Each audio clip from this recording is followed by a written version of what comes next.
Nadat mijn hoogbegaafde zoon met schooltrauma was uitgevallen op het basisonderwijs en hierdoor een van de duizenden thuiszitters werd die Nederland rijk is, verslond ik alles wat ik over hoogbegaafdheid kon vinden.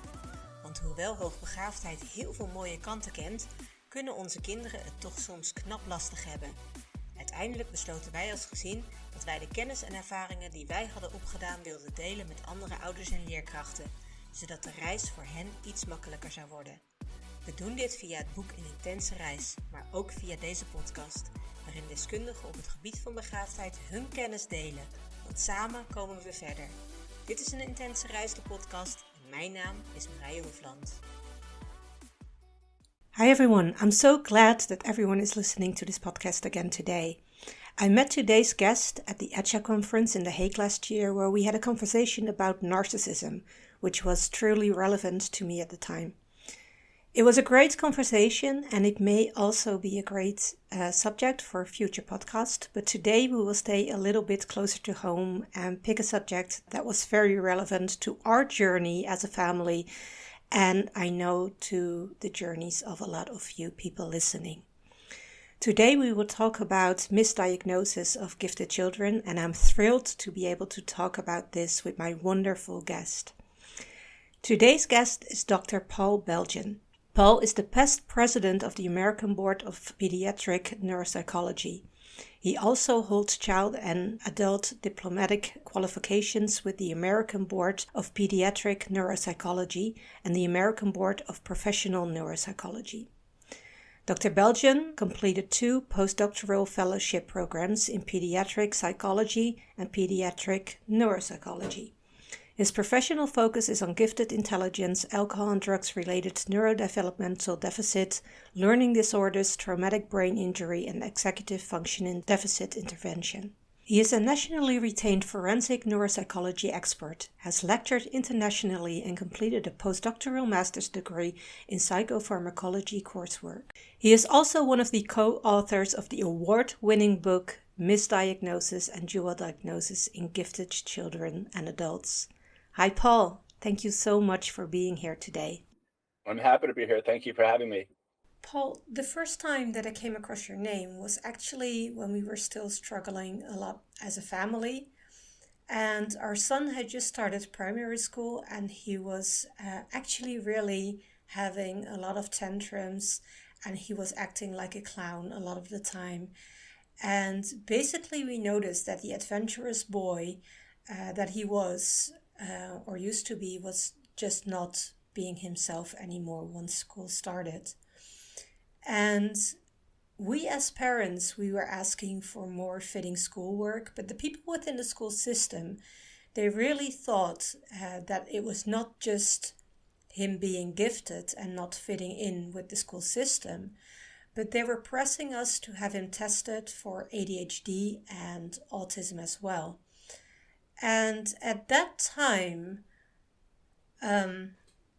we as parents, we just wanted the best for our child. So we actually had him both tested for ADHD and autism and tested for giftedness again, but they couldn't give him a diagnosis for either ADHD or autism spectrum disorder.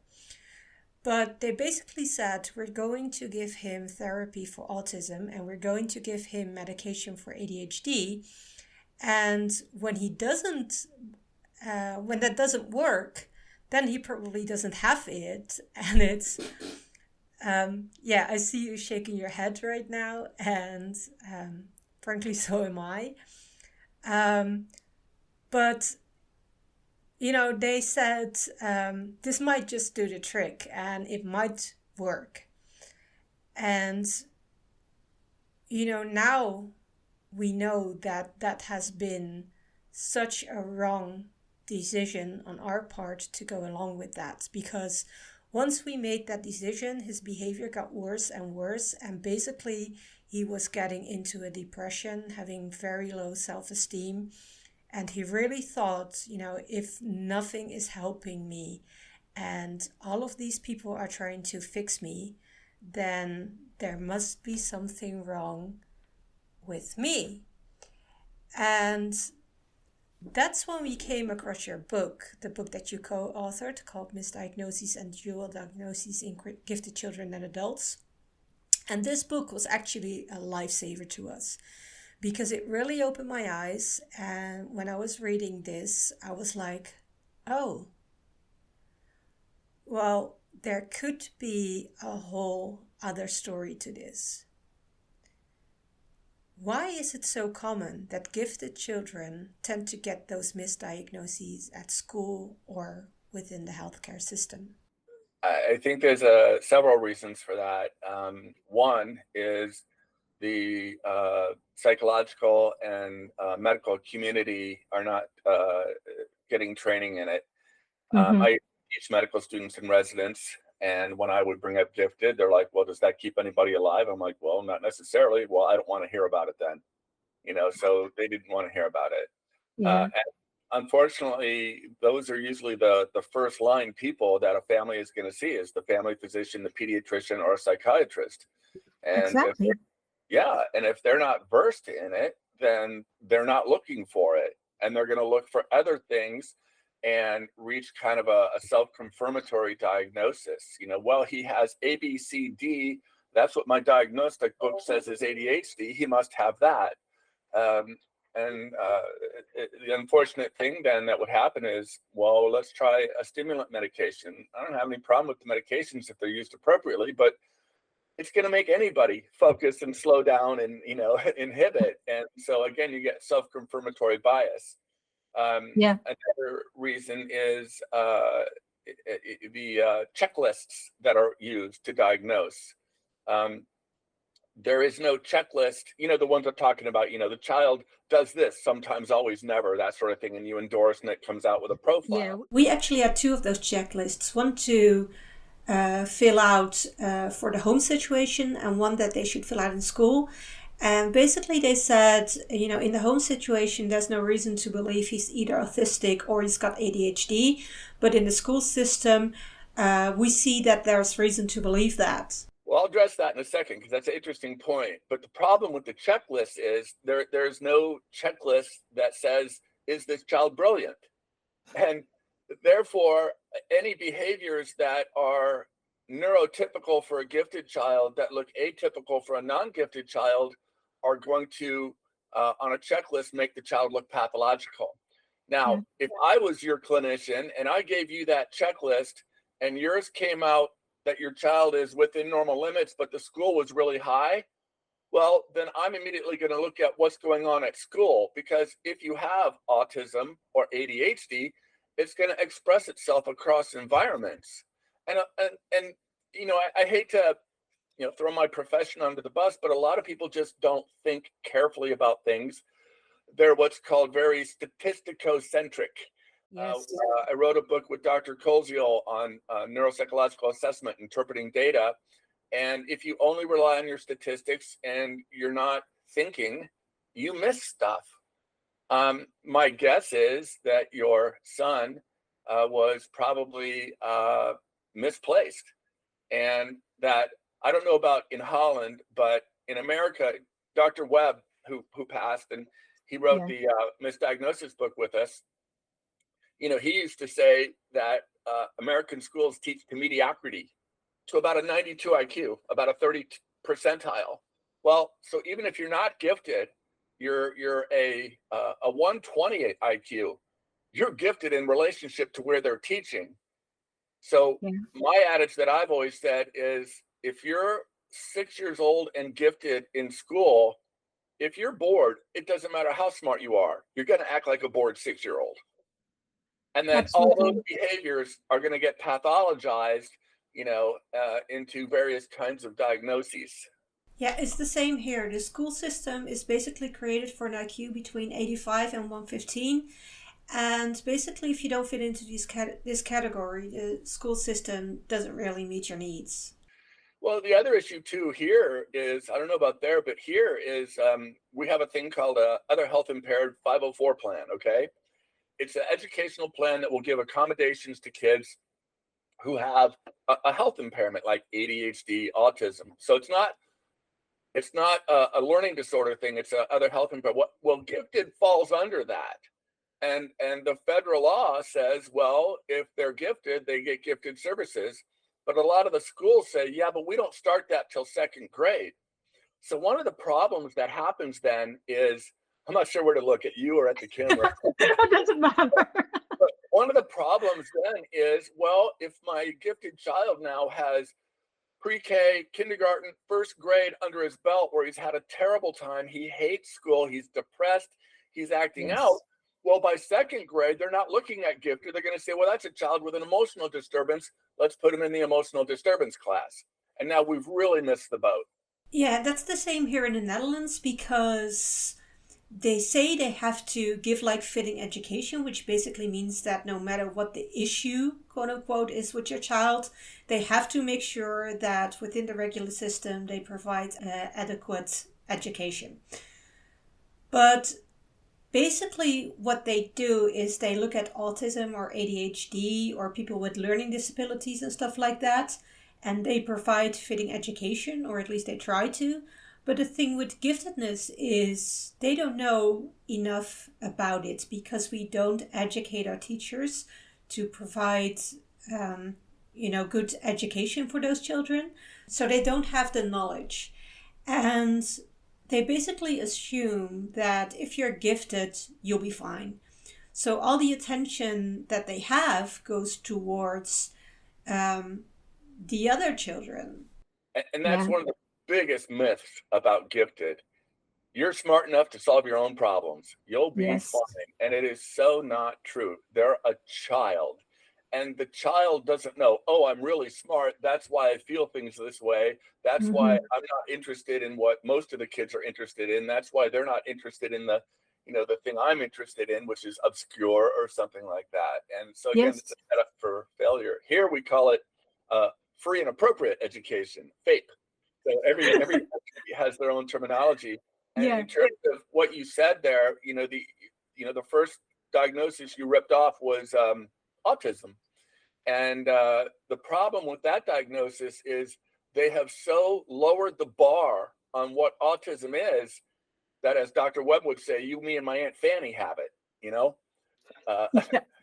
And the other issue with autism is it's just not assessed very well. It's over rely on the checklist. The checklists, at least in this country, that are used for autism are statistically horrible. We bought them, we sent them all back. We don't use them. The ADOS, which is the gold standard, is not the gold standard. If you are a gifted child and you have a good verbal ability, you're going to beat the ADOS and come out not autistic when you still may have it. My colleague, Dr. Justin Gardner, write that name down. You're going to be hearing about him in the future, is doing some really cutting edge assessment on autism, where he has broken it down to its neuropsychological elements, and he tests those. So he does what neuropsychology does. It's an inside out diagnosis, not an outcome diagnosis. So in other words, I'm not going to take a cluster of symptoms and say it fits this criteria. I'm going to test it and say, does this fit the profile neuropsychologically that would produce an autism disorder? Does it also make it difficult that we look at autism as being on the spectrum, and basically because it's a spectrum, it's so wide that you'll be able to make it fit if that's what you're looking for? Yeah, you'll be able to shoehorn the diagnosis into the criteria no matter what. It's the same as true for ADHD. Gifted kids in the past used to get diagnosed with Asperger disorder, but they, rolled that into autism. And I thought Asperger disorder was a good distinctive disorder separate. I mean, it just explained things better. There are some that will call it a nonverbal learning disorder, and I don't really agree with that diagnosis. It doesn't make sense to me neurologically. And so again, it kind of comes down to that diagnosis. But what I was going to say is, back in the day before they really lowered the bar, this was the range of what autism is. Now it's this, like you're saying. Whereas in ADHD, it's the opposite, that we used to accept this much behavior. Now it's here. So these outer band guys now aren't getting diagnosed and the central guys are. So my point is that the schools, they here in America, they teach to the state testing, right? So the manner of teaching is maybe a little quicker, more focused, and it's not that kind of deep dive education anymore. So the kids that wouldn't have gotten diagnosed with ADHD now are, because they can't keep up with that, right?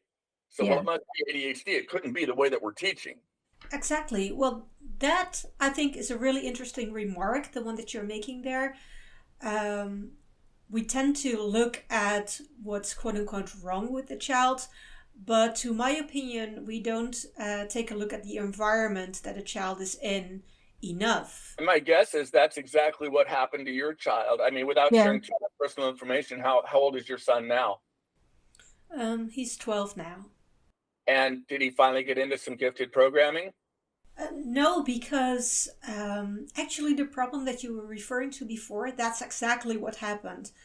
We kept him in the regular school program for too long, which means that his behavior was getting worse and worse. And by the time we were looking at gifted programs, they said, we won't be able to have him because he's having behavioral problems. So that's what happened.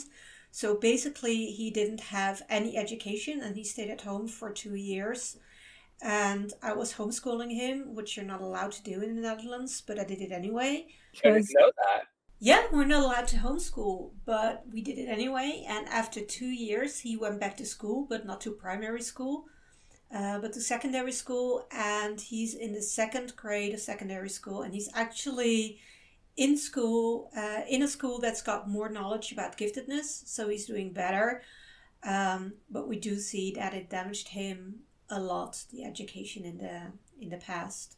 Well, I like to look at, psychological issues as kind of, one issue is the eye of the storm of the hurricane, right? And then you get the outer band storms that spin off of it. And then we tend to over focus on the outer band storm and miss what's going on with the eye of the hurricane. So for your child, clearly he's gifted, and they over focused on the behavior as opposed to who he was inside. They looked at the outcome again and not where that's coming from, And to me, it's a simple thing. If the child is misbehaving at school but not at home, probably a school problem. If they're misbehaving at home and not school, probably a home problem. And when you look at it that way, it closes a lot of doors and you tend to find the answers. I've had several kids in my career that the mother expressed the same thing you're talking about. The school was saying, we don't want him in the gifted program, he has behavior problems. We convinced the school to let him spend a week there, and behaviors went away because now you're challenging me. Now I'm not bored. And I always liken it to, imagine if you and I had to sit and do taxes for 6 hours a day. We don't like doing taxes and we don't have a choice. We're going to act up too. Absolutely. Yeah. I always make the same comparison to explain it to people as well. So thank you for saying that as well. We are talking about ADHD and autism. Are those also the two most common misdiagnoses that you see in your practice? I would say there's a three-way tie: ADHD, autism, and learning disorder. And it's that the learning disorder doesn't get diagnosed. Yes, I can imagine. That's a massive problem. So earlier we were talking about how the school will attribute the problem to the child, right? Well, in my entire career, over 30 years, I've seen 2 kids get diagnosed with a math learning disorder in the public schools. That's it. Math learning disorder happens about at the same rate as dyslexia, about 8 to 10%. Yeah. So for it not to get diagnosed automatically should send off red flags that, why are no kids getting diagnosed with this? We wrote a paper on how math gets consolidated in your head. So for example, There's a particular kind of math learning disorder we identified called the failure to consolidate fundamentals disorder, which is this. Mm-hmm. You get these children who they understand multiplication. We do it over and over. They can learn their sixes, their sevens, but 10 minutes later, an hour, the next day, it's gone, but they don't have a memory deficit. That's a math learning disorder because they're not consolidating the skill, okay, to automaticity. And what happens with the schools is they'll say, well, he's trying to do too much in his head, or he's not trying. And the parents like, no, we do this for an hour a night, I am telling you. So it's the absence of the diagnosis in that case, which is really scary. Real quick, the other one is reading disorder. So a lot of kids can compensate inadvertently for a reading disorder for a period of time if they're gifted. And the way they do it, identified in the American public schools, is if your reading ability is 1.5 standard deviations, 23 points below your IQ, then miraculously you have a learning disorder. Well, what if I'm 20 points below? I don't have a learning disorder, but I'm only 3 points away? It's ridiculous. It's an arbitrary line in the sand. It doesn't hold up clinically. And so the gifted children frequently will beat the discrepancy. If you evaluate what does it take to produce reading, then you see the deficit. Yeah, so in the Netherlands, it's the same, but we don't even take the IQ as the starting point. So what we do here is that we test our children. They have these tests that they have to take twice a year, and basically it will give you a level 1, 2, 3, 4, 5, depending on where your child is in relation to other children the same age within the same year.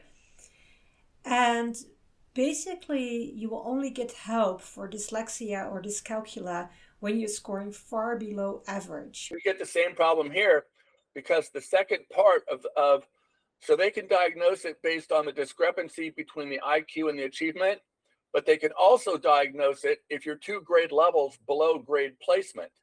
Yes. So in this country, most kids don't get diagnosed, whether they're gifted or not, with a learning disorder until 3rd grade, because you can't get 2 grade levels below 2nd. How stupid is that? And the way the schools will play it is they'll play it back and forth. They'll either go with the discrepancy if that makes their argument not to do it, or they'll go with the classroom, the academic discrepancy if that makes their argument not to give service, because the service costs them a little bit of money. Yes. And God forbid, we need another football stadium. So, and they don't prioritize where the money goes. So we're constantly at war with the schools trying to get kids service, especially the gifted ones. Yeah, well, it's the same here because basically the organizations above the schools, they control the money and they determine whether your kid is going to get the necessary help or not. So again, the other issue then comes where the child now is in 3rd grade. Parents are jumping up and down. He can't read. And they're like, no, it's a behavior problem. Look at him. He's acting up in class. We'll deal with that. And we kick the can down the road further. Yeah, or they say he's lacking focus and stuff. That's kind of what happened with my son because he was not paying attention anymore to the work that he was getting at school. So they were basically saying he doesn't have the focus at school and stuff like that. He's not being able to concentrate, and that's why they were thinking towards ADHD before.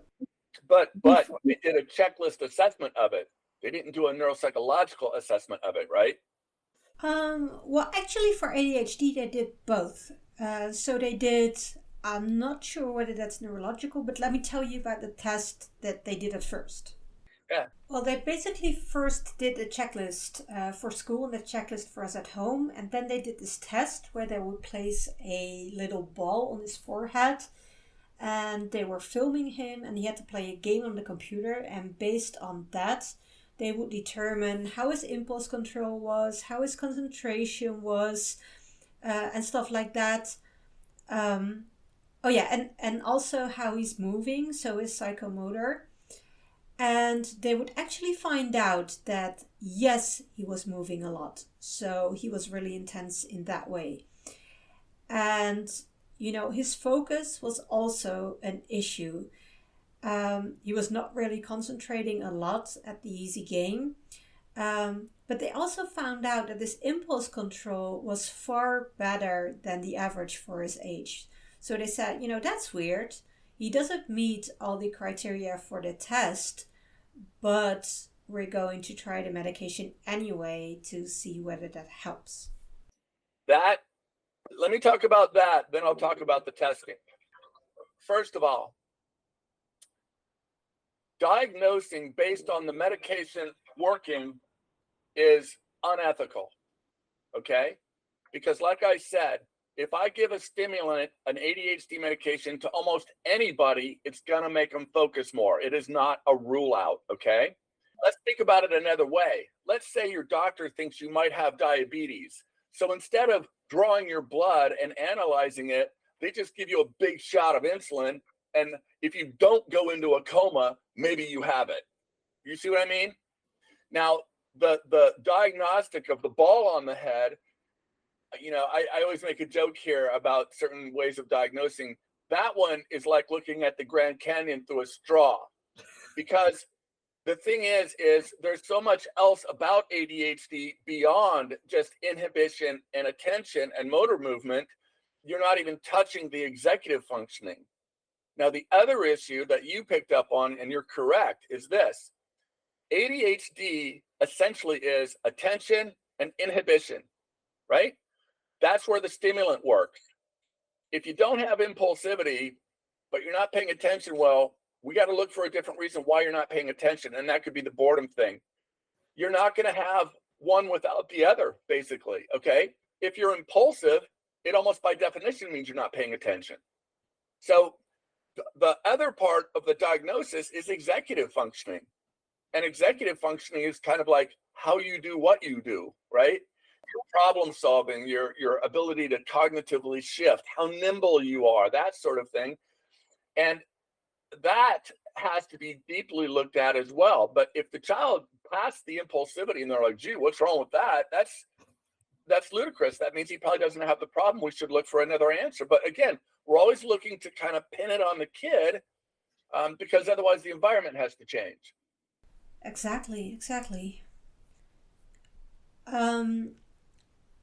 If we take a look at all of these children that are being misdiagnosed, I remember that once they were pushing us towards like ADHD and autism and giftedness, I remember I was just going on the internet and having like all these checklists in front of me.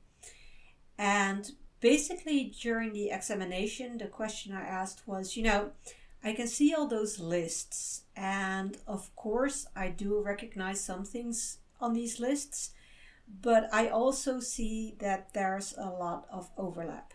So what I want to know is, where does it come from? Does it come from like ADHD? Does it come from autism?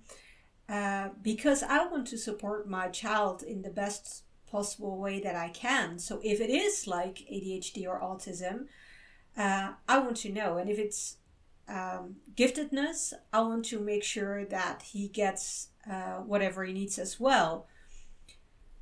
Could you please share a little bit about this overlap? Why is it so difficult to determine what is actually ADHD, what is autism, and what results from children being gifted?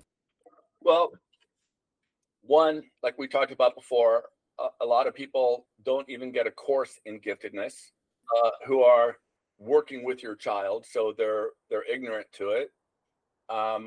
Teachers frequently getting their teaching degree might get one lecture about gifted. Well, here they don't even get that. Yeah, so they don't know much about it. Gifted in some areas has a stigma, because, well, he thinks he's special, he's smart, that sort of thing. So they don't like the term gifted. There is overlap in symptoms of the diagnoses. And unless you know the diagnoses really well or how to assess them, it's easy to confabulate them together, because these things aren't islands in your head, right? For instance, if you have an autism spectrum disorder, well, the first thing I'm looking for after that is your language. How do you Mm-hmm. process language? Because at its heart, it is a language disorder. How do you process novel information? Because kids with autism want routine, because it's more of a left side issue. So they have difficulty when their routine changes because they have to reintegrate. And if you don't have good language systems to reintegrate what's going on new in your environment, you can't do it well. So you get upset, right? So there is overlap. The other one that's a big one here is bipolar disorder.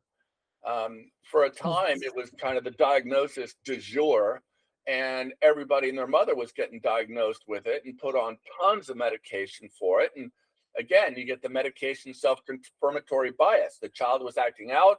I snow him with 4 different meds. Hey, look, he's not doing it anymore, but well, he's really not doing much of anything, you know? So, and the problem with a disorder like bipolar, there really isn't a test for it. So if you have a developmental pediatrician or a pediatric psychiatrist who is saying, well, the child is having tantrums, well, that's what 2-year-olds do. You know, that's what 4-year-olds do. Uh, Kids are up and down all day, every day. They're mad, sad, happy, scared. And that, to someone who's not deeply informed, looks like cycling, but it's Yes. not. It's developmentally appropriate.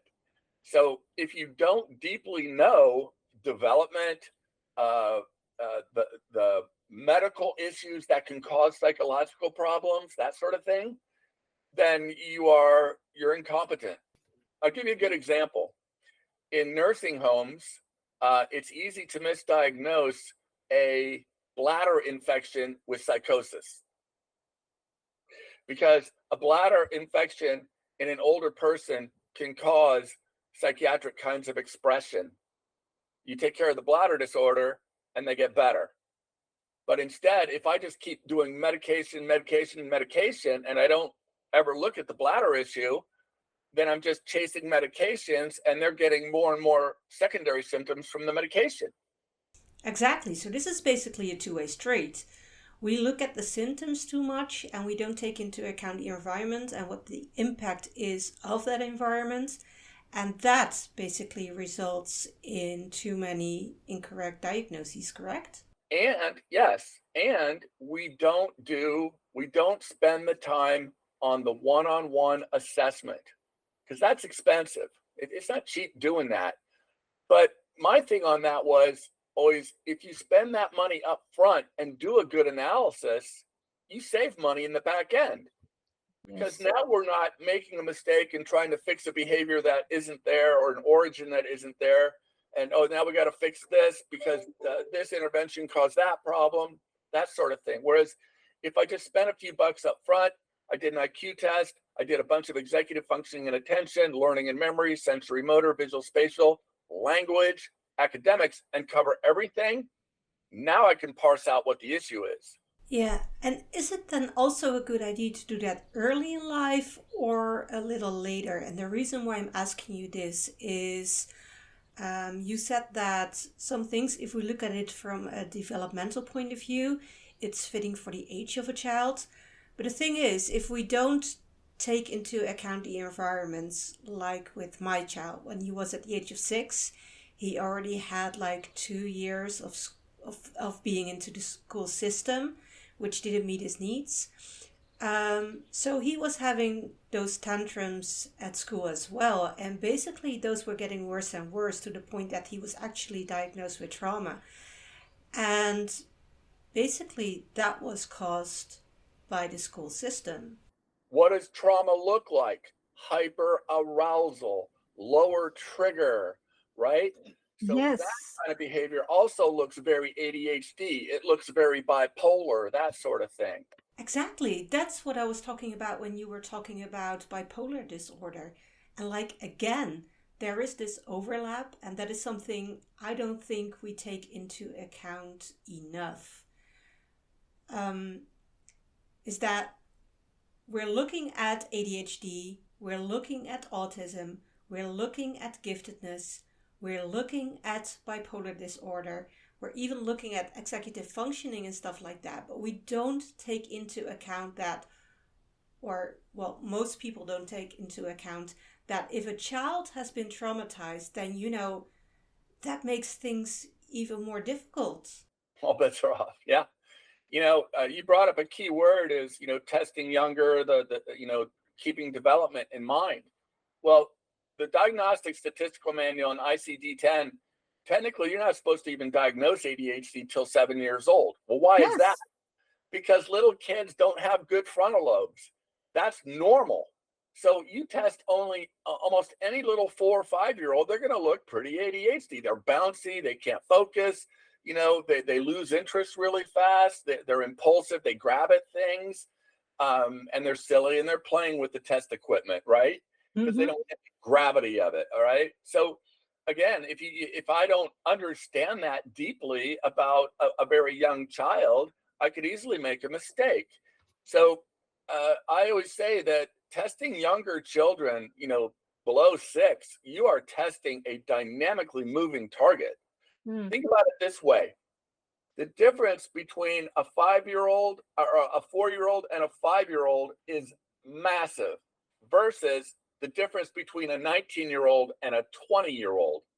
Very narrow, because the development is happening so rapidly. So we have a lot of clinicians here, they'll do like a 1-day assessment. It's like, well, that's a snapshot. And maybe the child didn't sleep well last night. Maybe there's abuse at home and dad hit mom and the child's agitated.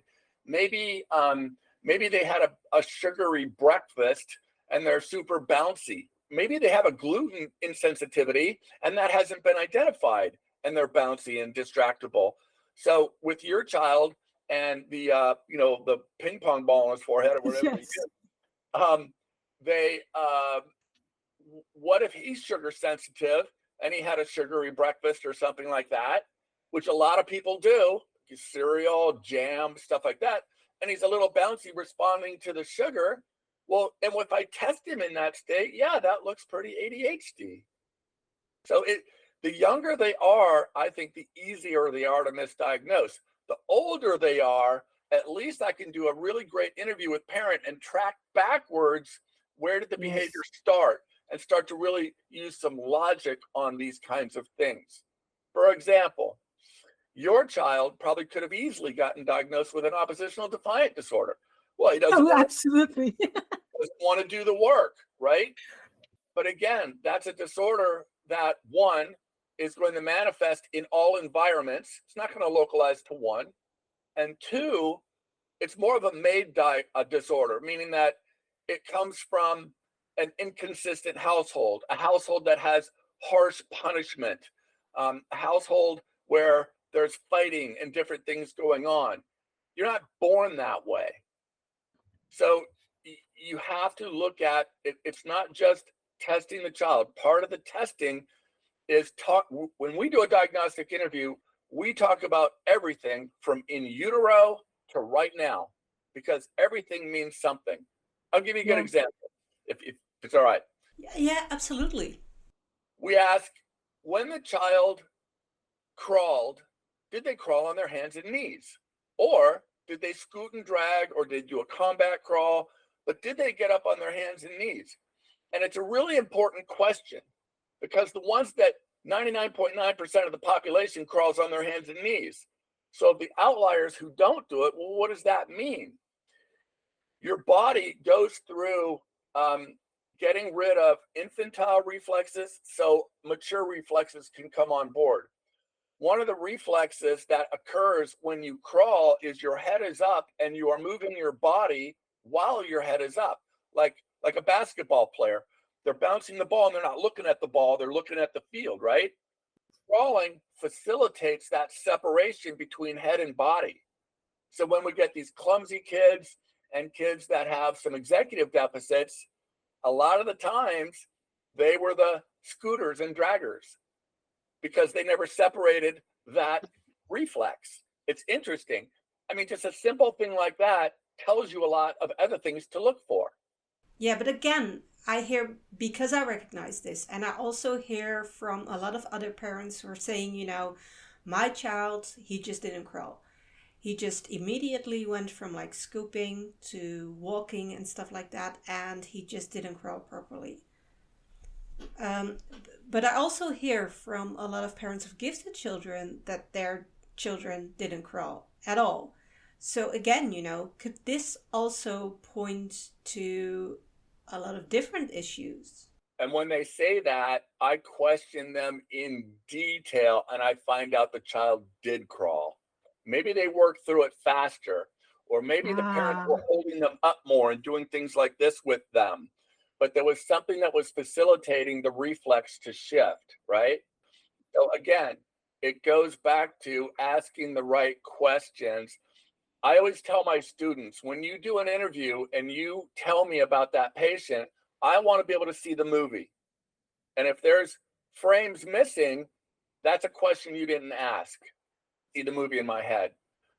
So I'll get parents of gifted kids that say, well, he's got a hair trigger on his temper. No, he doesn't. And if I really track it back, I can find out that he woke up irritable. He had a test that day. He didn't want to do it. He was supposed to go to Timmy's house, but we can't do that because the dishwasher flooded. So there were little things that happened. And then finally the straw that broke the camera's back was, it looked like 0 to 100 when all day long there were stressors. Yeah, but again, what you're doing is also taking into account, how was your day? How was your life? Which stresses were there? So taking into account the environment as well. But if we take the environment... Real quick, there's one other element to that, because this is three-dimensional. On the testing, it's not just the score you get, it's how did you get the score? You see? So if I have a child that we tested a kid yesterday, he got a really high score on vocabulary, which is a convergent skill. You know the word or you don't. He got a lower score on similarities. Red and blue, how are they alike? Way more abstract, divergent, right? And I told the parent that likely this will come along because he's only 7, and that's an abstract leap. So again, with that quick development, probably by 7.5, 8, he'll have it, and I'll bet you he would score higher. So again, so if there's a lot of factors in it. So that's also one of the reasons not to test when they're too young, or not? Yeah, or if you do it, that you know enough to say that score difference is not necessarily pathological. That's when you wouldn't test. Any assessment is only as good as the assessor. And that's a key thing. So I always tell parents, like let's say you called my practice and said, hey, my kid seems pretty bright. He's acting up in school, blah, blah, blah. And I'm too far away for you to come to. What I would tell you is, okay, put your zip code into Google, put, child gifted assessment, hit the button, and it's going to bring up everybody in your area that does that kind of work. Then you pick up the phone and you start vetting them. What is your education in gifted? Have you read much on gifted? And if they haven't, then you're not going to see my child. Well, absolutely. And that's a lesson learned, Happened to you, right? Yeah, that's what happened. And because as a parent, basically what you do is you trust those people. You say, you're a healthcare professional, so I trust, if you want to test my child, I trust that you know what you're doing. And the same goes for the school system, and you trust that they're able to provide proper education for your child. Really quick, not only that, but you also now have to factor in within that schema that you're talking about, what is the family's culture? Because different cultures approach a professional differently. And a lot of cultures are, you've got the lab coat on, who am I to ask you a question? Who am I to challenge what you say? You've got the big education.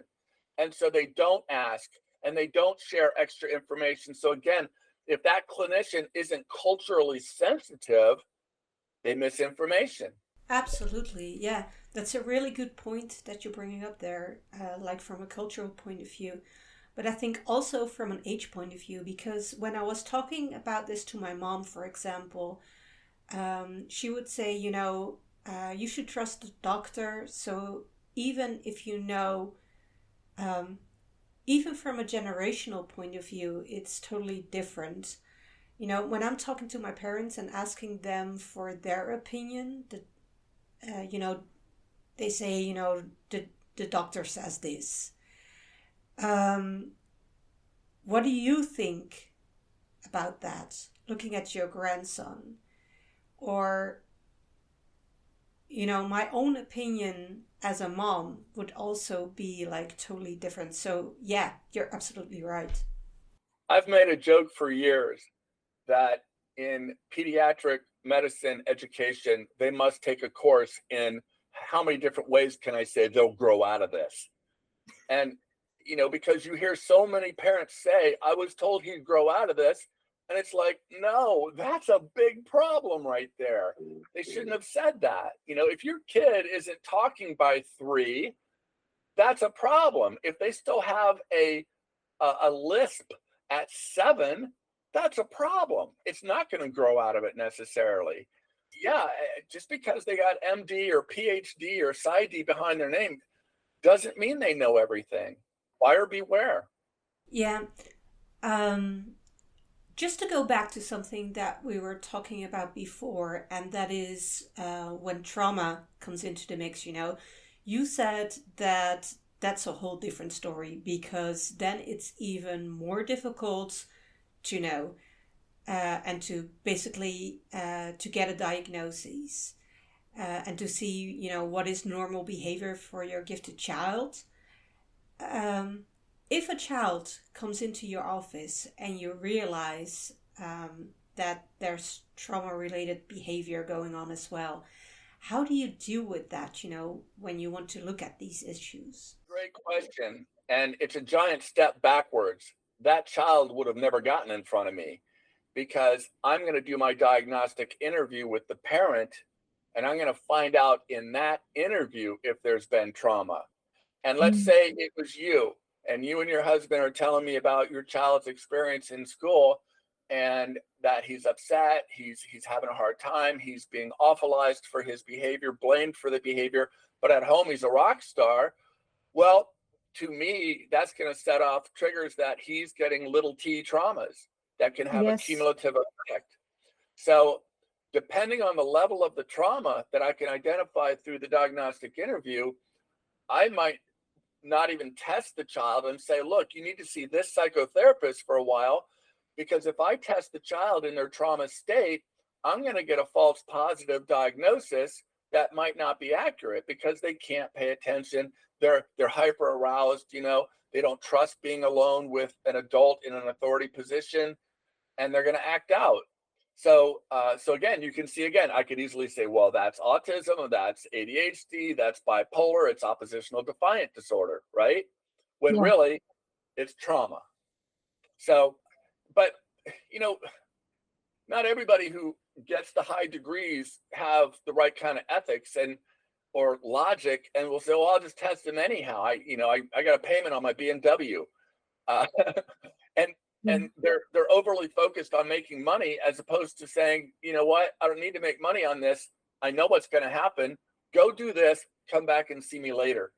Yeah, or they don't recognize what small t trauma is, because they basically look at, where there are like traumatic events in your child's life. And as parents, when you come over there and they ask you for traumatic events, you think like, well, there's been no car accidents, there's been no child abuse, there's been no sexual abuse, and things like that.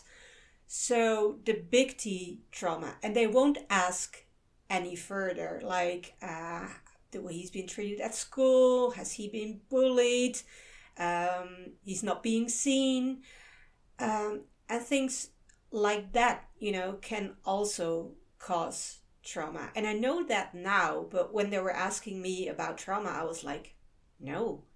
Because to my knowledge, school, it might be a burden, but it would not be traumatic.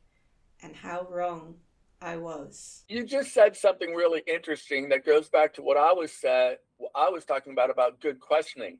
I'm not going to say, was your child traumatized? No, I'm going to say, has this happened? Has that happened? Is this? Let's talk about a lot of different things. You're telling me he does horrible at school, but he's great at home. What's he like when he gets in your car when you pick him up? What's he like when the bus drops him off? And then I'm the one who pieces together whether or not that's trauma. I don't expect you as a layperson to know that. So to say, is he traumatized, is a great way to miss the problem. That's like saying, Exactly. yeah, do you have heart disease? Well, I don't know, I mean, you're heavy, you're not sleeping right, you're out of breath, your family has heart disease. Let's do a blood panel. Let's put you on a treadmill, right? But we often don't do that with psychological issues. We just want to go to the conclusion and look at the outcome. Exactly. Well, that's exactly what happened in our case as well. You did. You guys Yeah. are a poster child for that. Yeah, exactly. Well, that is also why I wanted to record this podcast together, because I know that there's a lot of parents and children that go through the exact same thing. And I don't want them to make the same quote unquote mistakes that we did. But hopefully, they will be a little bit more knowledgeable when they're going through this. If people ask you questions about this, feel free to give them my email. That's fine with me. Yeah, perfect. I will do that. That's amazing. One of the other questions I was asking when reading your book, when we're talking about giftedness and trauma, do you also consider a gifted child with trauma to be twice exceptional? Until that trauma is resolved, absolutely, because my personal definition of twice exceptional is you are gifted plus another issue. It doesn't have to be an academic issue. It could be anything. If that secondary issue is impairing your ability to access the academic environment, impairing your ability to interact appropriately socially, that sort of thing, then absolutely that's 2E. I don't know how well 2E has an agreed upon definition though, because I've heard other people say, well, 2E only means that the child is gifted and has autism. And I'm like, well, that doesn't make sense. Why is just autism the exceptional thing, right? But people believe that. Yeah, to me, it's like the same thing you're describing. It's like being gifted plus, something else. And this could be autism, this could be ADHD, this could be dyscalculia. And to my opinion, it could be trauma as well. It could be a gastrointestinal problem. If you have Yes. bloating, your intestine is going to stretch, and your intestine has pain receptors for stretch. It's going to hurt. If you're hurting in class, you're not focusing. You're going to look ADHD. When I got my psychopharmacology degree, one of the best things I ever learned, I kind of had it in my head, but when someone flat out said it, I'm like, oh yeah, always rule out things medically first, always. And that's why that goes back to the geriatric person with a bladder infection. Mm-hmm. Rule everything out, medical first, then see what you've got. Yeah, when we're saying rule everything out medically first, I totally agree. I just think it's two steps. Like rule everything out medically first, but then also take into account the environment the child is in and make sure, that's fitting as well. Because if we go back to the 2E question, the thing that we're seeing here in the Netherlands is that even when we do realize that a child has been traumatized, when we're testing to see whether he's gifted or not, which is actually in most cases mandatory to be able to access like gifted programs and stuff like that, they don't take into account that, being traumatized, like you said before, means that you need help in that regard first. So you need help, getting better from trauma. And then afterwards, you can even have the test and enter the program. But the thing is that they won't let you in the program without the test. So what happens is, especially here in the Netherlands, where we're not allowed to homeschool a child keeps being present in the environment that actually caused part of the trauma itself. That's a really interesting point. You're right. Yeah, as soon as you said that, I'm like, how are you gonna? That's a conundrum, right? Because I don't want to test them when they're traumatized, but they got to have the test to get into the class. Okay. One of the things I might do is this. We've done this in a few ways in the past. I used to have an office dog, Puka. She hangs out during testing. She's a big Labrador. She's retired now, but she's old. But she was a very soothing thing to have around. So what we might do is tell the parent, hey, no charge. Why don't you bring your child by after school tomorrow and show them our offices? Let them meet us. Let them meet Puka and let them see what it's like here. That we're not poking doctors, right? We're not doing shots. We're not wearing lab coats. And maybe if we have a few minutes, we can even sit down and play a puzzle together or drawing or something like that. And we can demystify the environment. By and large, if it's little t traumas, it's not going to be that severe, right? And then again, if they know that they can kind of feel comfortable with me, trust me, if they meet 2 or 3 people here and they're like, well, I want to test with her, I like her, right? We had a kid just the other day, a little 4-year-old getting tested for gifted. She did not like the person doing it. And she said, I want Dr. Paul, which is really unusual because I'm like big and intimidating looking. I'm like, great. And I sat down on the floor when I tested her and she did fantastic. I mean, she was brilliant. But yeah, we can bridge that with a little bit of creativity. Yeah. But if I see also that, that child can't even leave their parent, can't even sit on the floor with me with their parent sitting over here, I'm not testing that kid because they're just not going to do well. Yeah, so basically it's first, providing a trauma-sensitive environment and co-regulating as a person who does the testing. And if that still doesn't do the trick, there's no other option but wait. Another way I would bridge what you're saying is, let's say we did that and it didn't, it's not appropriate yet. I do know that with the socialized medicine, it's sometimes there's a long wait to see a therapist, right? Okay, so I don't know. Can you ever go private pay and go, hey, this person, are people? Yes. If you can, pull some money together and go to the right kind of trauma specialist who does like EMDR or something like that, and maybe get 3 sessions in a week or 3 sessions across 2 weeks and try to hit that, right? Take the edge off the trauma, then come back and see how you can respond to us. Yeah, I think that's a great suggestion. The last thing that I would do too is, I'm not going to tell the child they're traumatized, but I might try to operationalize for them what's happening. You're kind of scared with new people. You're kind of worried that I might say you're not good at something. You might think that you're not good at something, that sort of thing. So with every child, we try to demystify the testing. Hey, you're going to be doing tests. We call them tests. Some of them are fun. Some of them are not so fun. They're all designed to make you fail. All we're doing is seeing what you're good at, what you're not so good at. If we find anything you're not so good at, we figure out how to make it better. How does that sound to you? And if they need more information, we elaborate even more. But you have to make that bridge to the testing, because if it's just, you're going to go get tested, well, what does that mean, right? You have a big punishment. Well, what is that? And now I'm causing the agitation. Exactly. And it's 2 things, because it's not just demystifying the testing itself, but it's also making a child feel seen. There's that great book, what is it? How to Get a Child to Talk and How to Listen When They Talk, something like that. It's a real popular book. And that the title's all you need to know, how to get them to talk and how to listen to them.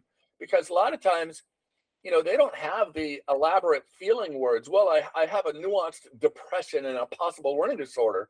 They're not going to say, oh, I'm feeling melancholy and morose today. You have to kind of say that, give them the words. You look a little scared right now. This is a new environment. And you might nod and they're like, yeah, it is. what do you wonder about this environment, right? So I'm not going to ask closed-ended questions. Are you happy? Are you sad? Tell me what you're thinking. Tell me what this feels like. Tell me when you're ready to go see another room where we have some toys, that sort of thing. And I also get down to their level. I'm not going to stand over them and look gigantic. Yes. I'm going to get down on my knees, or I might sit on my butt and sit with them. And a great thing to do with a child to kind of get the focus off you is you talk about their clothes. Oh, I like the shirt you're wearing. Did you pick that out? What a choice you made. Or what is that on your shirt? And what they'll do is they'll look at it. And they're not looking at you, and they'll start telling you about it. And you can start to, you have to make a little bit of a relationship. It's not quite like medicine where, here, you got to get this shot, Exactly. That sounds wonderful. And I wish everyone, would approach it like this, not just for traumatized children, but, the testing itself can also be really scary for some children. So, yeah, I absolutely think that this is the correct way to approach this. One last question I would like to ask you, and I actually came across this question because I was listening to one of my favorite podcasts before, and this is the Positive Disintegration podcast. And I don't know if you know it, but one of the hosts, Chris Wells, she was discussing like ADHD and psychomotor overexcitability. And basically, she had the hypothesis that those things, were in fact the same thing. And I was talking about, the thing with the where our child had to undergo the test with the little ping pong ball. And as you know, he was having problems concentrating. He was having a lot of psychomotor activity, but his impulse control was far above average, as I told you before. So I don't think he's got ADHD, but he does have a strong psychomotor OE. Personally, I think there is a great overlap, but I don't think it's always the same thing. And I was wondering, what are your thoughts on this? So Yes. you're talking about psychomotor agitation, and it's a tricky question, okay? Because a lot of the psychomotor, I call it disinhibition, that you see is not ADHD. It is disinhibited motor movement secondary to paying attention and focusing hard. So I'll give you a couple of examples. You remember Michael Jordan, the basketball player? Of course. Hugely famous basketball player from the 80s and early 90s, okay? And one of the things he was known for early on was he would go up for a basket and his tongue would pop out. That's a disinhibited motor movement because he's focusing so hard on the basket that the frontal lobe borrows a neuron from the motor cortex, and one of the neurons it might borrow is from the oral motor area, and the tongue pops out. It's just like when you see a little second grader or first grader learning how to write, and they do that. They're a tongue thruster. That's secondary to paying attention. When they're tapping a pencil, when the leg is bouncing, that's usually secondary to paying attention. Now, I don't know research on that, but I've talked to a lot of neuropsychologists and colleagues, and they're like, it makes total sense, right? Now, when it's ADHD, the movement is different because ADHD, the hyperactive behavior, it's not bouncing off the walls. The hyperactive behavior is this sort of thing, where they just don't look comfortable in their body. And it's that kind of movement. It's not the tapping movement or the tongue thrusting or things like that. So I think there's a big difference. We rarely diagnose hyperactivity. Rarely. Yeah, well, I think that's actually really good because that's something that I really recognize, that you need to keep on moving in order to concentrate. It's like, when you're scribbling on the paper and it makes it easier for you to focus on what's going on. And then some people are saying, that's part of ADHD, but it's actually, the moving that is helping you focus. Again, in terms of development, the younger the child, the more of that motor activity you see. It gets less and less as you get older because your frontal lobes are better able to just automatically inhibit it. Yeah, so you need to borrow it more often. You need to allow development to occur and give it some wiggle room. Yeah. Paul, like I said before, I speak to a lot of parents who are actually in the same boat as we were in a couple of years ago. As some last and final words, what would you advise to them, to these people, when there are people in their environment who are pointing towards, other diagnoses, which they may or may not have? How should they approach this? Buyer beware. That it is important for the parent to vet the clinician who's going to work with their child. There's no offense in asking someone, how much training do you have in giftedness? Because that's what we think the problem is. And if they say I don't, or if they say that doesn't exist, because some people will say it doesn't exist, or that it's just a misnomer, don't go to that person. Pick the right clinician first. And I think that's a really great takeaway. And even then, ask questions during the first interview. Don't let the clinician only ask you the questions, but also as a parent, ask questions as well, because, that's actually where we went wrong. Because I did ask them beforehand about their experience with giftedness, etc. And they said that, we do have knowledge about stuff like that, but I basically did not challenge them during that first interview. And at the end of the day, after months of therapy and going through the medication process and everything, they said, we don't know anymore, and we're going to transfer you to someone who actually has knowledge of giftedness. Let me reframe something for you then. Asking a question is not a challenge. It's just finding out. So if the person said, yeah, I understand gifted. Okay, what kind of training did you have? What conferences do you regularly go to? Would you say you're a specialist? That's not a challenge. That's like, tell me more about that, okay?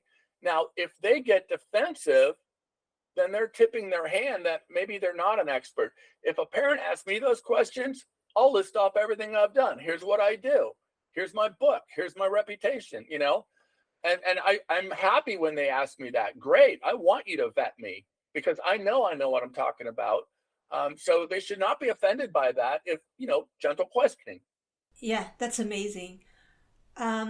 Paul, is there anything that we haven't touched upon, during this podcast that you would still like to share with the people listening?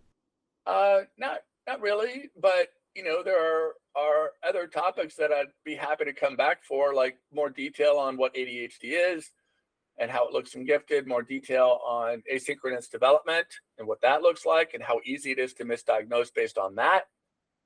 So yeah, if you collect questions and you want to do this again, I'd be happy to do it. This was fun. I would love that. I'll ask the people to send in questions as well. And I can ask you some of my own questions regarding these subjects, and we can answer questions of the people who are listening. So if you're listening to this podcast and you have a question for Dr. Paul Beljan regarding any of these topics, please send them to me. Feel free to forward them along to me. Yes, I will absolutely do that. Paul, thank you so much for this amazing conversation. It's been incredible. Thank you. Dit was weer een aflevering van Een Intense Reis, de podcast. Fijn dat je luisterde. Heb je naar aanleiding van deze aflevering behoefte aan hulp of begeleiding? Via www.eenintensereis.nl help ik je graag verder. Op deze site vind je ook meer informatie over mijn boek Een Intense Reis.